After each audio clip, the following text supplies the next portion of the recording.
नमस्कार मंडळी, मी साक्षी लाड तुमच्या सर्वांचं पुन्हा एकदा आपल्या या हक्काच्या यूट्यूब चॅनलवर मनापासून स्वागत करते. कसे आहात तुम्ही सगळे? मजेत ना? मजेत राहा, सेफ राहा, स्वस्थ राहा. ते म्हणतात ना, देवाची इच्छा असल्याशिवाय आपण त्याच्या दरबारात दर्शनाला जाऊच शकत नाही. तसंच काहीतरी आमच्यासोबत झालं. अचानक बुधवारी आम्ही मुंबईतून निघालो आणि सकाळी पहाटे गुरुवारी आम्ही अक्कलकोटला जाऊन पोचलो. जशी काही माझी इच्छा जी खूप दिवसापासूनची होती मनामध्ये, ती स्वामींनी जाणली होती आणि आम्ही अचानक स्वामींच्या दर्शनाला गेलो. तिथेच तुम्ही बघू शकता, जातानाच स्टॉल आहेत, छोटे छोटे पूजेचे सर्व साहित्य तिथे भेटते. खूप छान असे स्टॉल आहेत, खूप छान अशा गोष्टी आहेत, खूप छान स्वामींच्या छोट्या मोठ्या मूर्त्या, फ्रेम आणि इतरही सर्व काही तुम्हाला जे पाहिजे असेल ते तिथे भेटून जाईल. मंदिरामध्ये गेल्यावर खूप छान असं आत्मिक समाधान भेटतं. तिथे आपण ज्या क्षणी जातो त्या तिथली ती ऊर्जा एक वेगळंच काहीतरी आत्मिक समाधान देऊन जातं. माझ्या मनाला तरी नक्कीच झालं. आतमध्ये व्हिडिओ करायला अलाउड नाही आहे, तर हे जेवढं काही कॅप्चर करता आलं ते केलेलं आहे. तुम्ही पाहू शकता, गर्दी पण बऱ्यापैकी आहे आणि गुरुवार असल्यामुळे खूप वेगळंच एक तिथे वातावरण निर्माण झालं होतं. खूप छान वाटलं. आतमध्ये गेल्यानंतर वटवृक्षाच्या इथे तुम्ही पाहू शकता, जे काही धागे वगैरे बांधले जातात वटवृक्षाला मनातली इच्छा बोलून, ते तुम्ही लोक करताना तुम्ही पाहू शकता व्हिडिओमध्ये. खूप छान असे आम्हाला दर्शन झाले खूप कमी वेळामध्ये. ते एक नवलच होतं. गुरुवार असूनही म्हणजे स्वामींनी खरंच मला असं मनापासून सांगावंसं वाटतं, जसे की स्वामींची इच्छा होती की ये बाबा, तुला दर्शनाची खूप गरज आहे आणि तुझी खूप मनोभावी तुझी इच्छा आहे. आणि म्हणतात ना, स्वामी मनातलं सर्व काही जाणतात. त्याच प्रकारे म्हणजे भक्ताला कधी स्वामींची गरज आहे आणि भक्ताला आपल्याला कधी दर्शन द्यायचं आहे ते तेच ठरवतात. इथे तुम्ही बघू शकता, रुद्राक्षांनी बनवलेले हे स्वामी इथे किती छान वाटत आहेत.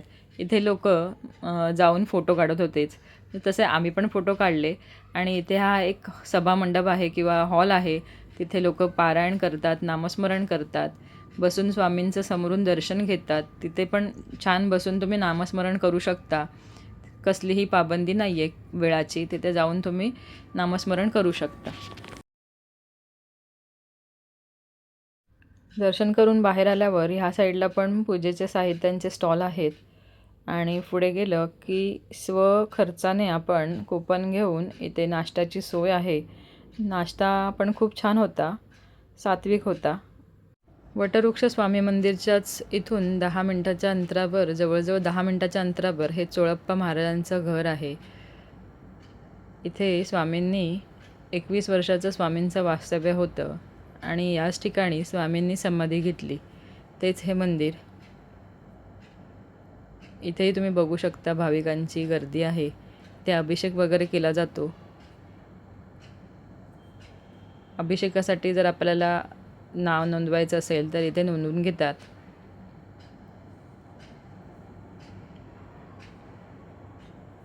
आणि इथे स्वामी ज्या आसनावर विश्राम करायचे ते आसनही इथेच आहे. त्याचंही तुम्ही दर्शन घेऊ शकता.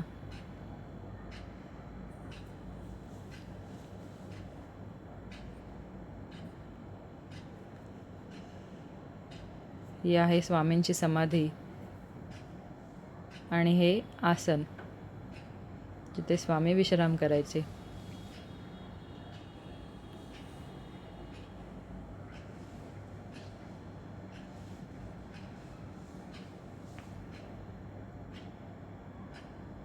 हे स्वामींचे पादुका आहेत. आणि तसंच हा चोळप्पा महाराजांचा वाडा. काळ्या दगडाचं बांधकाम असलेला हा वाडा आहे. आतमध्ये जातानाच आपल्याला इथे गारवा जाणवतो.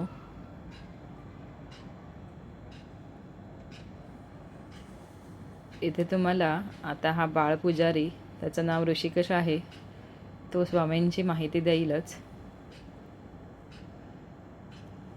मी त्याच्याच तोंडून ती माहिती ऐका.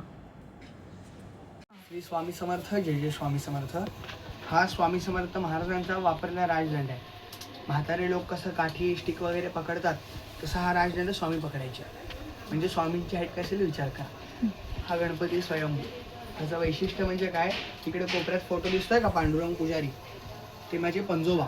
त्यांनी 21 वर्ष स्वामींच्या समाधीची सेवा केली. पूर्वी बाथरूम नसायचे, महाराज जिथं आंघोळ करायचे ते पाणी झाडांना जायचं.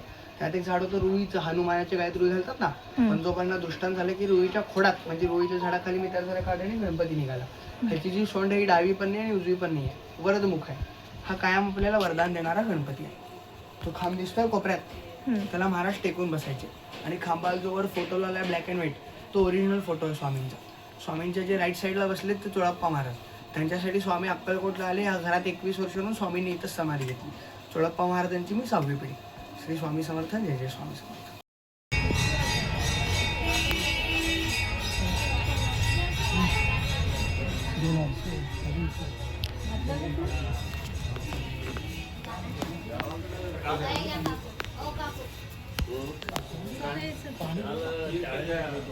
जातं रिक्षा करून जाऊया.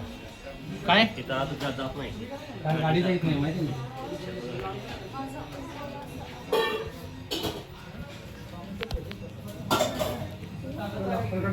अभिषेक पूजा अनुदान करायचं नाव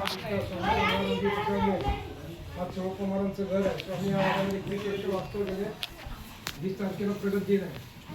आपल्याला कोणाला अन्नदान करायचं नाव सांगा. स्वामीच्या अंगावर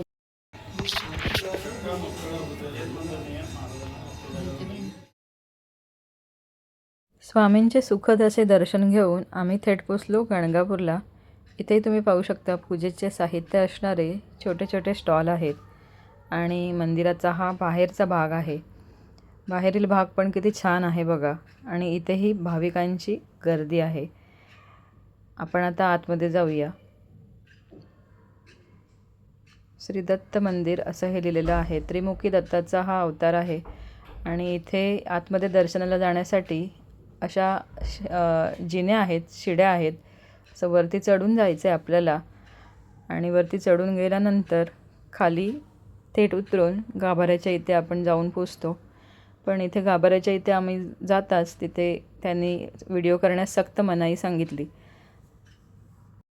त्यानंतर आम्ही पोचलो थेट तुळजापूरला.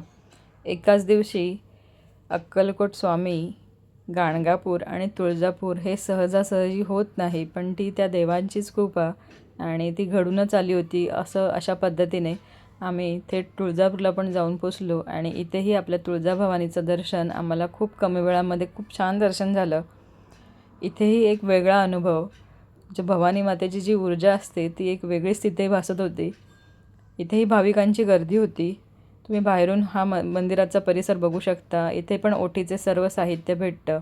कुंकू, साडी, बांगड्या आणि ज्या लागणाऱ्या गोष्टी असतात शृंगाराच्या मातेच्या, त्या सर्व काही तुम्हाला इथे भेटतात. स्वइच्छेने तुम्हाला जे काही तुम्ही घेऊन जाऊ शकता ओटीमध्ये ते तुम्ही घेऊन जाऊ शकता.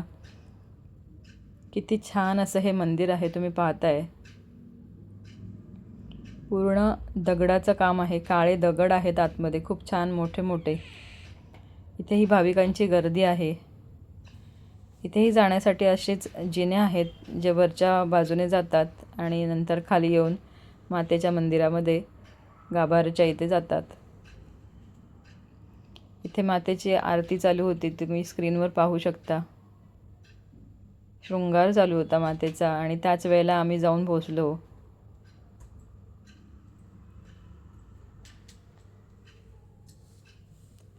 इथे वासुदेव पण आहेत. आम्ही पण वासुदेवांकडे बघितलं, म्हटलं वासुदेव पण खूप छान आहे. ते त्यांचं गाणं म्हणत होते. इथे पण तुम्ही भाविक बघू शकता. खूप संख्येने भाविक आहेत. अशा पद्धतीने आम्ही अक्कलकोट स्वामी, गाणगापूरचे आपले दत्त महाराज आणि आपली तुळजापूरची तुळजाभवानी या तिन्ही देवतांचं दर्शन घेऊन एक सुखद अनुभव घेऊन परतीच्या प्रवासाकडे निघून आम्ही मुंबईला येऊन पोचलो. खूप छान अनुभव होता. व्हिडिओला नक्की लाईक करा, व्हिडिओ शेअर करा. तसेच चॅनलवर नवीन असलात तर चॅनलला सबस्क्राईब करायला विसरू नका. आणि हो, कमेंट तर नक्की करा. तुम्ही हा व्हिडिओ वेळात वेळ काढून पाहिल्याबद्दल खूप सारे धन्यवाद. जसं मला अचानक स्वामींनी किंवा मातेने किंवा दत्त महाराजांनी म्हणजे मनातली इच्छा माझी पूर्ण केली जी होती, तशी तुमचीही इच्छा लवकरात लवकर पूर्ण हो ही मी देवाचरणी प्रार्थना करते आणि तुम्ही दर्शन देवाचं नक्कीच घ्या. खूप छान अनुभव.